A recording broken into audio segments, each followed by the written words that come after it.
இந்த வீடியோ நமக்கு ஸ்பான்சர் பண்ணுறது பைமோட் ஷாப்பிங். இந்த ஆப்பில் வீட்டுக்கு தேவையான க்ராசரி ஐட்டம் எல்லாமே வீட்டிலேருந்தே நீங்கள் ஆர்டர் போட்டுக்கலாம். டோர் டெலிவரி பண்ணிடுவாங்க. ஆப்பை பற்றி தெரிஞ்சுக்கணுன்னா ஆப்போட லிங்க் டிஸ்கிரிப்ஷனில் இருக்குது, மறக்காமல் செக் பண்ணி பாருங்கள்.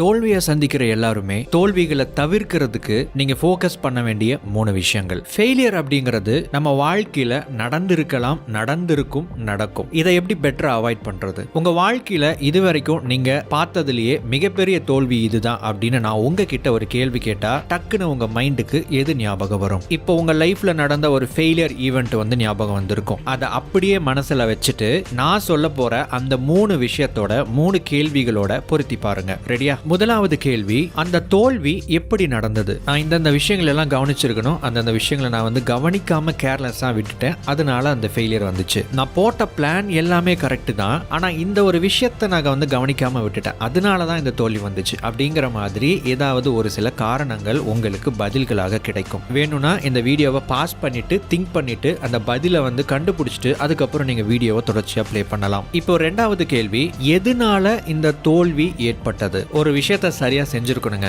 இந்த விஷயத்த தவறா செஞ்சதுனால ஃபெயிலியர் வந்துச்சு. இதை நான் செஞ்சிருக்கவே கூடாது, செய்யக்கூடாத விஷயத்த செஞ்சதுனால ஃபெயிலியர் வந்துச்சு. இந்த ஒரு தப்பு நான் பண்ணிட்டேன், இந்த ஒரு சரியான விஷயத்த செய்யாம விட்டுட்டேன், அதனால இந்த ஃபெயிலியர் நடந்துச்சு. எனக்கு அப்பவே லைட்டா தெரிஞ்சிருந்துச்சு இதை நான் பண்ணிருக்க கூடாது, ஆனா இந்த முடிவை எடுத்தேன், அதனால இந்த ஃபெயிலியர் ஆச்சு. இது மாதிரி ஏதாவது பதில்கள் உங்களுக்கு கிடைக்கும். இப்போ 3வது கேள்வி, ஏன் அந்த தோல்வி நடந்தது? ஒரு விஷயத்தை நீங்க தொடங்குனீங்க, அது தோல்வியா முடிஞ்சது. அதை தொடங்குறதுக்கு முன்னாடி உங்க மனசுல அதை பத்தின உங்களுடைய விஷன் என்னவா இருந்துச்சு? நீங்க புரிஞ்சுக்கணும் அப்படிங்கிறதுக்காக சின்னதா ஒரு உதாரணம் சொல்றேன். நிறைய கடன் இருக்கக்கூடிய ஒரு நபர் ஈஸியா வேகமா பணம் சம்பாதிக்கிறதுக்கான வழி ஸ்டாக் மார்க்கெட்ல ட்ரேடிங் பண்ணலாம் அப்படின்னு அவருக்கு ஒரு யோசனை வருது. அவருக்கு கொஞ்சம் எக்ஸ்பீரியன்ஸும் இருக்கு, ஆனா அவருடைய கமிட்மெண்ட், அவருடைய கடன்கள், அவருடைய சிச்சுவேஷன்ஸ் உடனடியாக போக்குறதுக்கான வழி இதுதான் அப்படின்னு அவர் நினைச்சுக்கிட்டாரு. இதுதான் அவருடைய விஷன். ஒரு நாள்லயோ ஒரு வாரத்திலேயோ ஒரு மாசத்திலேயோ இவ்வளவு பணத்தை சம்பாதிச்சிட முடியும், இவ்வளவு இன்வெஸ்ட் பண்ணா இவ்வளவு பணம் வரும் அப்படிங்கிற குருட்டுத்தனமான ஒரு கால்குலேஷன்ஸ். இதுக்கெல்லாம் காரணமா இருந்தது என்னன்னா அவருடைய விஷன். இதை அடிப்படையா வச்சுட்டு ட்ரேடிங் பண்றாரு, நிறைய பணத்தை இழக்க ஆரம்பிக்கிறாரு. இந்த சிச்சுவேஷன்ல ஸ்டாக் மார்க்கெட் அப்படிங்கிற விஷயத்துல அவர் சரியா நடந்திருக்கணும், ஆனா அவருடைய மனநிலை காரணமாக, அவருடைய விஷன் காரணமாக நிறைய தவறான முடிவுகளை அது எடுக்க வச்சுது. இன்னும் மிகப்பெரிய லாஸுக்கு அவர் உள்ளானாரு. நமக்கு எப்பவுமே ஒரு கிளியர் டைரக்ஷன் வேணுங்க. ஒவ்வொரு விஷயத்தை நம்ம ஆரம்பிக்கும் போது இது இப்படிதான் இருக்கும், அது அப்படிதான் இருக்கும் அப்படிங்கிற கற்பனை குதிரைகள் நம்முடைய முடிவுகளை இழுத்து செல்வதற்கு நாம அனுமதிக்கவே கூடாது. பெரும்பாலான குருட்டுத்தனமான முடிவுகளை எடுக்கிறதுக்கு அதுதான் காரணம். இங்க விஷன் அப்படிங்கறத நான் எதை சொல்றேன்னா, ஒரு தொழிலை நீங்க ஆரம்பிக்க போறீங்க அப்படின்னா அதுல நியாயமான எதிர்பார்ப்புகள் அப்படின்னு ஒண்ணு இருக்கு. அதாவது பிராக்டிகலா இப்படிதான் நடக்கலாம், இந்த மாதிரி எல்லாம் நடக்கலாம் அப்படிங்கிற சில விஷயங்கள் இருக்கு. நீங்க ரியலிஸ்டிக்கா இருக்கிற வரைக்கும் நீங்க மேக்சிமம் இந்த தோல்விகளை அவாய்ட் பண்ணிடலாம். ஆனா உங்களுடைய விஷன் அப்படிங்கிறது சீக்கிரமா கடன் அடைச்சிடலாம், நிறைய பணம் சம்பாதிச்சிடலாம் அப்படிங்கிற அந்த எண்ணங்கள் எடுத்த உடனேயே வரும்போது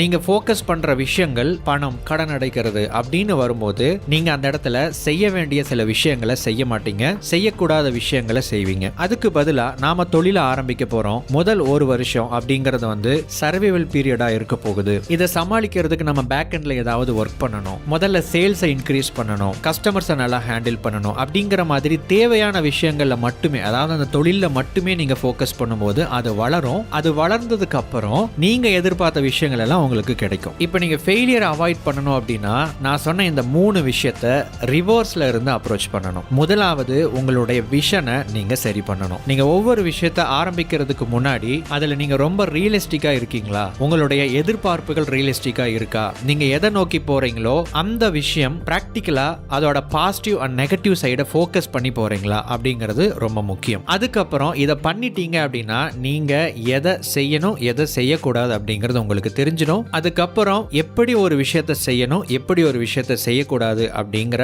ஒவ்வொரு முடிவுகளையும் நீங்க சரியாகவே மேக்சிமம் எடுக்க ஆரம்பிச்சிடுவீங்க. ஸோ மேக்சிமம் ஃபெயிலியரை அவாய்ட் பண்றதுக்கு இந்த 3 கேள்விகளை ரிவர்ஸ்ல கேட்டுக்கோங்க. ஃபெயிலியரை நீங்க மேக்சிமம் அவாய்ட் பண்ணலாம்.